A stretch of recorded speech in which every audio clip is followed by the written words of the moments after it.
সুপ্রিয় শিক্ষার্থীবৃন্দ, তোমাদেরকে আজকে অনলাইন ক্লাসে স্বাগত।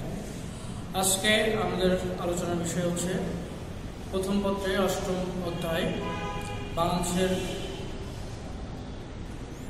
জনমত ও রাজনৈতিক সংস্কৃতি। তো প্রথমে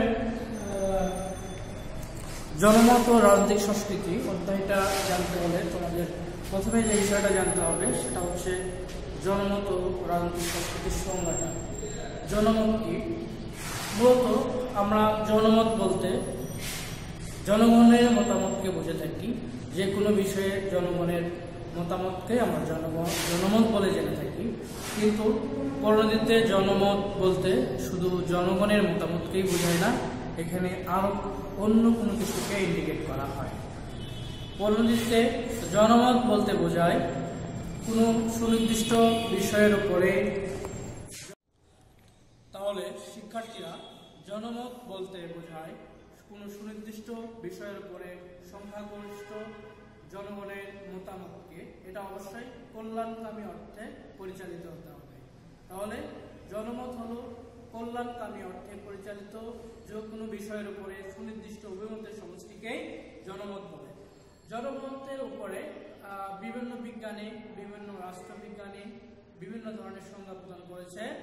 তো এগুলোর ভিতরে আমরা সবচাইতে উল্লেখযোগ্য, গ্রহণযোগ্য ২-৩টা সংজ্ঞার কথা আমরা এখন বলবো। সেগুলো প্রথমে আমরা যাই এল.ডব্লিউ. ডুফ এর একটা সংজ্ঞা আমরা এখানে দিতে পারি। সেটা হচ্ছে যে জনগণ একটা সংগঠনের সভ্য হিসেবে যখন কোনো বিষয়ের পরে মতামত ব্যক্ত করে থাকে তখন সেটাকে জনমত বলা হয়। এরপরে আরেকজন রাষ্ট্রবিজ্ঞানী লর্ড ব্রাইস জনমতের সংজ্ঞা প্রদান করেছেন এইভাবে যে যে কোনো বিষয়ে সম্প্রদায়ের স্বার্থ সংশ্লিষ্ট মতামতের সমষ্টিকে জনমত বলা হয়ে থাকে। আরেকজন বিজ্ঞানী যিনি জনমতের ক্ষেত্রে উল্লেখযোগ্য একটি সংজ্ঞা দিয়েছেন, তিনি হচ্ছেন জন স্টুয়ার্ট মিল। তিনি কি বলেছেন যে যে কোনো বিষয় নয়, বরং জাতীয় কোনো সমস্যার ক্ষেত্রে যখন সংখ্যাগরিষ্ঠ জনগণ একত্রিত হয়ে অভিমত প্রদান করবেন তখন সেটাকে জনমত বলা হবে। তো আমরা অলরেডি জনমত সম্পর্কে অনেকগুলো সংজ্ঞা পেয়ে গেছি। তো এর ভিতরে যে সংজ্ঞাটা তোমার কাছে সবচেয়ে গ্রহণযোগ্য, ভালো, সহজ সরল এবং মনে রাখার উপযুক্ত বলে মনে হবে, তুমি সেই সংজ্ঞাটা পরীক্ষায় আসলে লিখে ফেলবে। তো আমি জনমতের সাথে সংশ্লিষ্ট আর কিছু বিষয় বলবো। সেটা হচ্ছে জনমতের বৈশিষ্ট্য। জনমতের বৈশিষ্ট্যগুলো আমরা জনমতের সংজ্ঞার ভিতরে পেয়ে থাকি। আমরা যে কয়েকটা জনমতের সংজ্ঞা বললাম তার ভিতরে কিছু কিছু বিষয় আছে, যেমন দেখো, কল্যাণকামী অর্থে পরিচালিত, সংখ্যাগরিষ্ঠ জনগণের মতামত, জনগণের মতামত, আবার সম্প্রদায়ের স্বার্থ সংশ্লিষ্ট বিষয়। এগুলো কি একত্রিত করে একটা রেজাল্ট যখন আসবে, একটা কম্বাইন সিদ্ধান্ত যখন আসবে, কিংবা একটা কম্বাইন টপিক হিসেবে আমরা চিন্তা করব, এগুলোই হলো কি জনমতের বৈশিষ্ট্য সমূহ। তো আমি এখন যাব রাজনৈতিক সংস্কৃতিতে। রাজনৈতিক সংস্কৃতিটা কি? রাজনৈতিক সংস্কৃতি হচ্ছে রাজনৈতিক বিষয়ে জনগণের মানসিক চেতনা, ধ্যান ধারণা এবং রাজনৈতিক প্রতি জনগণের দৃষ্টিভঙ্গি। রাজনৈতিক সংস্কৃতি কি?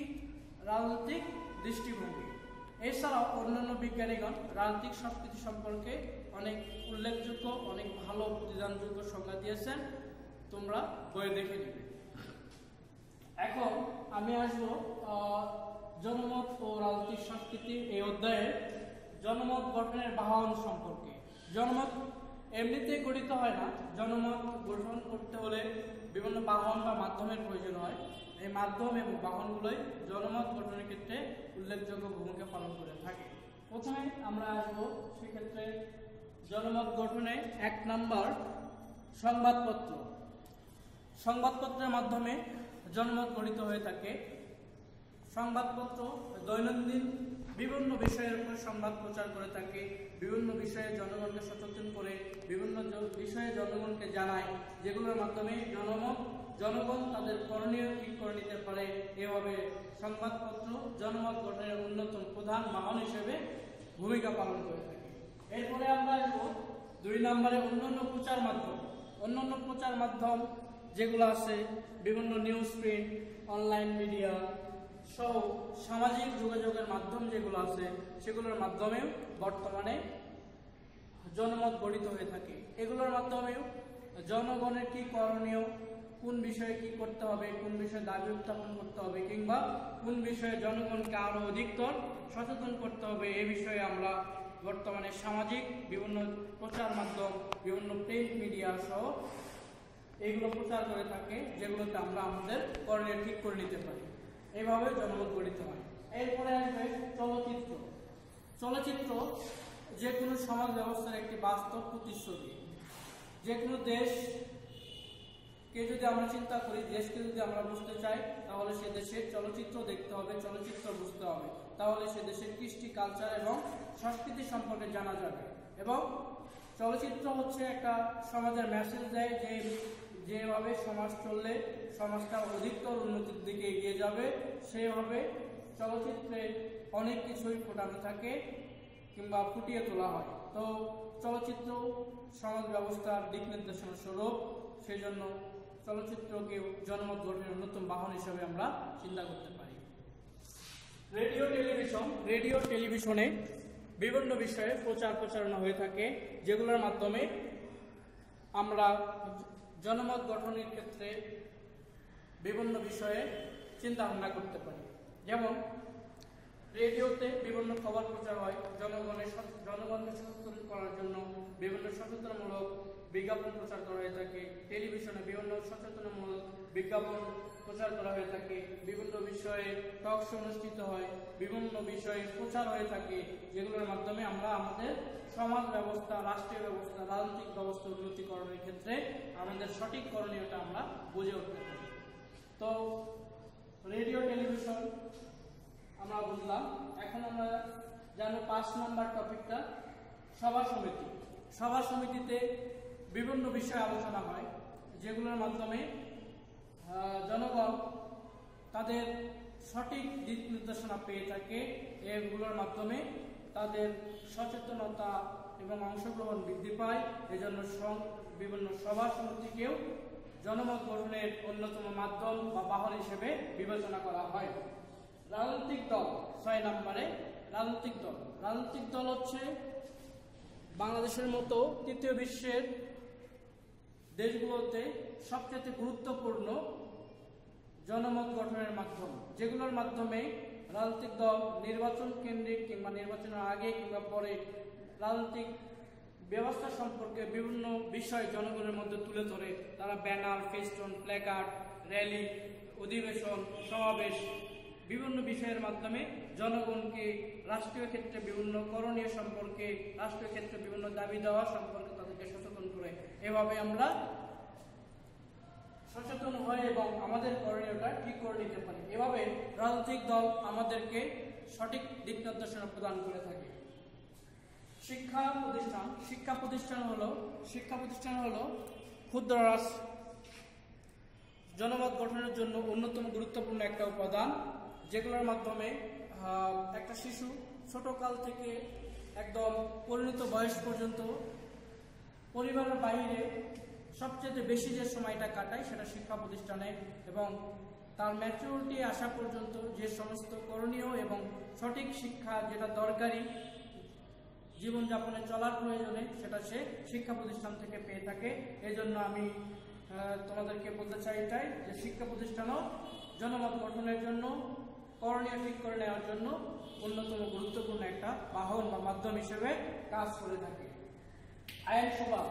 আইনসভায় বিভিন্ন বিষয়ে বিতর্ক, বিভিন্ন বিষয়ে আলোচনা এবং বিভিন্ন বিষয়ে সিদ্ধান্ত গ্রহণের যে সমস্ত তর্ক বিতর্ক হয়ে থাকে, সেগুলোর মাধ্যমেও জাতি, দেশের জনগণ এবং আইনসভার সদস্যগণ সঠিক ব্যবস্থাপনা সম্পর্কে জেনে যান কিংবা বুঝতে পারেন। এইভাবে আইনসভা জনমত গঠনের ক্ষেত্রে অন্যতম গুরুত্বপূর্ণ বাহন হিসেবে কাজ করে। পরিবার হলো ক্ষুদ্র। আমি এখন আলোচনা করব আইনসভা সম্পর্কে। এটা 8 নম্বর। আইনসভা হচ্ছে জনমত গঠনের অন্যতম গুরুত্বপূর্ণ একটা মাধ্যম, যেখানে বিভিন্ন বিষয়ে তর্ক বিতর্ক আলোচনা অনুষ্ঠিত হয়ে থাকে, যেগুলোর মাধ্যমে আইনসভার সদস্য এবং দেশের সমষ্টিক জনগণ তাদের করণীয় সম্পর্কে ঠিকভাবে একটা দিক নির্দেশনা পেয়ে থাকে এবং করণীয়টা ঠিক করে নিতে পারে। এই জন্য আইনসভা কি জনমত গঠনের অন্যতম গুরুত্বপূর্ণ একটা উপাদান। 9 নম্বর, পরিবার হচ্ছে রাজনৈতিক ক্ষুদ্র রাষ্ট্রস্বরূপ, রাজনীতিতে ক্ষুদ্র রাষ্ট্রস্বরূপ, যেখানে মৌলিক যে জ্ঞানটা একটা মানুষের সেটা সে পেয়ে থাকে পরিবারে, একটা চলার পথে। পরিবারে রাষ্ট্র, সমাজ, সংস্কৃতি, বিভিন্ন বিষয়ে চিন্তা চেতনা, কালচার, এগুলো নিয়ে নাস্তার টেবিলে, খাবার টেবিলে বিভিন্ন ধরনের আলাপ আলোচনা হয়, যেগুলোর মাধ্যমে আমরা আমাদের করণীয় সম্পর্কে ঠিক করে নিতে পারি, আমরা আমাদের সঠিক বিষয়টা বুঝে উঠতে পারি। এজন্য পরিবার কি একটি ক্ষুদ্র রাষ্ট্রস্বরূপ কিংবা জনমত গঠনের অন্যতম মাধ্যম হিসেবে আমরা কল্পনা করি। 10 নম্বরে, ধর্মীয় সংগঠন। বিভিন্ন ধর্মীয় সংগঠনে বিভিন্ন ধর্মীয় বিষয় নিয়ে আলোচনা করা হয়ে থাকে। ধর্মের প্রতি মানুষের যে অ্যাট্রাকশন, মানুষের যে চিন্তা চেতনা, কালচার, এগুলো ধর্মীয় সংগঠন বিভিন্ন সঠিক দিক নির্দেশনা দিয়ে থাকে। একটা মানুষ কিভাবে সমাজে সঠিকভাবে চলতে পারে, স্রষ্টার প্রতি তার করণীয় কি কি করলে সে স্রষ্টার থেকে করুণা পাবে কিংবা স্রষ্টা তার মঙ্গল কামনা করবেন, এইসব বিষয়ে একটি ধর্মীয় সংগঠনগুলো আলোচনা করে থাকে, যেটা সমাজ সচেতনতার ক্ষেত্রে অনেক কাজে দেয়। যে কারণে ধর্মীয় সংগঠনগুলোকেও আমরা জনমত গঠনের বাহন হিসেবে চিন্তা করি। 11 নম্বরে আসছে অন্যান্য পেশাজীবী সংগঠন। অন্যান্য পেশাজীবী সংগঠন যেটা বিভিন্ন ধরনের শ্রমিক সংগঠন আছে, বিভিন্ন ধরনের চাকরিজীবীদের সংগঠন আছে, বিভিন্ন ধরনের সামাজিক সংস্থাগুলোর সংগঠন আছে, যেগুলোর মাধ্যমে মানুষ কি করে বিভিন্ন বিষয়ে আলোচনা হয়, আলাপ আলোচনা হয়, তর্ক বিতর্ক, যুক্তি উপস্থাপন হয় এই সংগঠনগুলোতে, যেগুলোর মাধ্যমে মানুষ সঠিক বিষয়টা বুঝতে পারে এবং তাদের করণীয়টা ঠিক করতে পারে। এভাবে জনমত গঠিত হয়। তো আমরা জনমত গঠনের বিভিন্ন মাধ্যম সম্পর্কে 1 থেকে 11 পর্যন্ত জানলাম। আমরা আরেকবার একটু দেখে নিব জনমত গঠনের বাহনগুলো বা মাধ্যমগুলো। 1 নম্বর সংবাদপত্র, 2 নম্বর অন্যান্য প্রচার মাধ্যম, 3 নম্বর চলচ্চিত্র, 4 নম্বর রেডিও টেলিভিশন, 5 নম্বর সভা সমিতি, 6 নম্বর রাজনৈতিক দল, 7 নম্বর শিক্ষা প্রতিষ্ঠান, 8 নম্বর আইনসভা, 9 নম্বরে পরিবার, 10 নম্বরে ধর্মীয় সংগঠন, 11 নম্বর অন্যান্য পেশাজীবী সংগঠন। তো আমরা জনমত গঠনের বাহন সম্পর্কে বিস্তারিত বুঝতে পারছি আশা করি। তো এরপরে আমি যাব রাজনৈতিক সংস্কৃতির বৈশিষ্ট্যগুলো নিয়ে আলোচনা করতে। রাজনৈতিক সংস্কৃতির বৈশিষ্ট্য কি? রাজনৈতিক যে কোনো বিষয়ের বৈশিষ্ট্যটা তার সংজ্ঞার ভিতরেই আসলে লুকিয়ে থাকে। রাজনৈতিক সংস্কৃতি কি?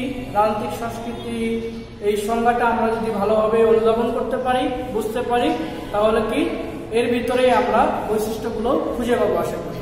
তো রাজনৈতিক সংস্কৃতির বৈশিষ্ট্যগুলো ভিতরে প্রথমে কি আসবে? 1 নম্বর রাজনৈতিক দৃষ্টিভঙ্গি। রাজনীতির প্রতি জনগণের যে একটা দৃষ্টিভঙ্গি আছে, এটা কি রাজনৈতিক সংস্কৃতির অন্যতম গুরুত্বপূর্ণ একটা অংশ। রাজনৈতিক প্রতিচ্ছবি, রাজনৈতিক ব্যবস্থার প্রতি জনগণের যে প্রতিচ্ছবি, জনগণের যে চিন্তা চেতনা, এটাও কি রাজনৈতিক সংস্কৃতির একটা বৈশিষ্ট্য। 3 নম্বরে আসবে মনস্তাত্ত্বিক প্রকাশ।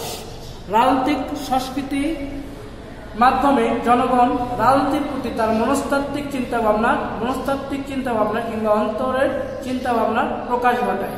এই জন্য কি রাজনৈতিক সংস্কৃতির অন্যতম গুরুত্বপূর্ণ বৈশিষ্ট্য হলো কি মনস্তাত্ত্বিক চিন্তা ভাবনা প্রকাশ করা রাজনীতির প্রতি।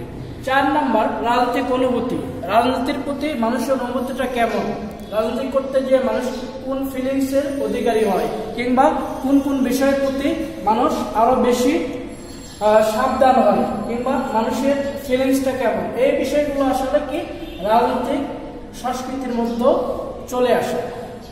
রাজনৈতিক জ্ঞান, মানুষের রাজনৈতিক বিষয়ের প্রতি জ্ঞান কেমন, কিংবা রাজনৈতিক বিষয়ের প্রতি মানুষের গভীরতা কেমন, এই বিষয়গুলো আসলে রাজনৈতিক সংস্কৃতি আমাদেরকে প্রকাশ করে দেয়।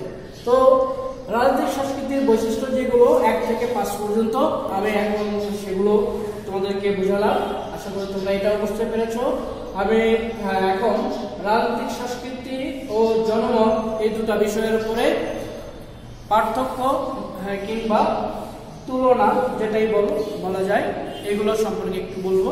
রাজনৈতিক সংস্কৃতি হলো কি রাজনৈতিক প্রতি মানুষের চিন্তা ভাবনা, রাজনৈতিক বিষয়ের প্রতি মানুষের দৃষ্টিভঙ্গি, চিন্তা চেতনার বহিঃপ্রকাশ। আর জনমত কি সংখ্যাগরিষ্ঠ জনগণের মতামতকে জনমত বলে, কিন্তু এটা অবশ্যই কল্যাণকামী অর্থে পরিচালিত হতে হবে, তাহলে সেটা কি হবে জনমত হবে। তো আশা করি রাজনৈতিক সংস্কৃতি ও জনমত এর ভিতরে পার্থক্য কিংবা দুটা সংজ্ঞা আমরা ভালোভাবে বুঝতে পারছি। এই বিষয়ের উপরে তোমাদের আরো ভালোভাবে জানার থাকলে তোমরা একটু বই খুলে নেবা, তাহলে এখানে আরো বিস্তারিত দেখতে পাবে। আজকে তোমাদের এই পর্যন্তই। তো আমি যাওয়ার আগে এই অধ্যায়ের উপরে আমি একটা গুরুত্বপূর্ণ প্রশ্ন তোমাদেরকে দিতে চাই, তোমরা একটু দেখে নিবে ভালোভাবে। সেটা হচ্ছে 1 নম্বরে জনমত কি, 2 নম্বর রাজনৈতিক সংস্কৃতি বলতে কি বোঝো, 3 নম্বর জনমত গঠনের রাজনৈতিক দল, রেডিও ও টেলিভিশনের গুরুত্ব কতটুকু, ব্যাখ্যা দাও। 4 নম্বরে সুষ্ঠু ও সচেতন জনমত গঠনের জনমতই গণতন্ত্রের প্রাণ, উক্তিটি বিশ্লেষণ করো। তো এই প্রশ্নটা তোমরা বাসায় দেখবে এবং আমি যেভাবে নির্দেশনা দিলাম তোমরা এই অধ্যায়টা ঠিক সেভাবে পড়াশোনা করবে। আশা করি তোমরা ভালোভাবে বুঝতে পেরেছো। আজকে আমি এখানেই শেষ করছি। ভালো থেকো, আল্লাহ হাফেজ।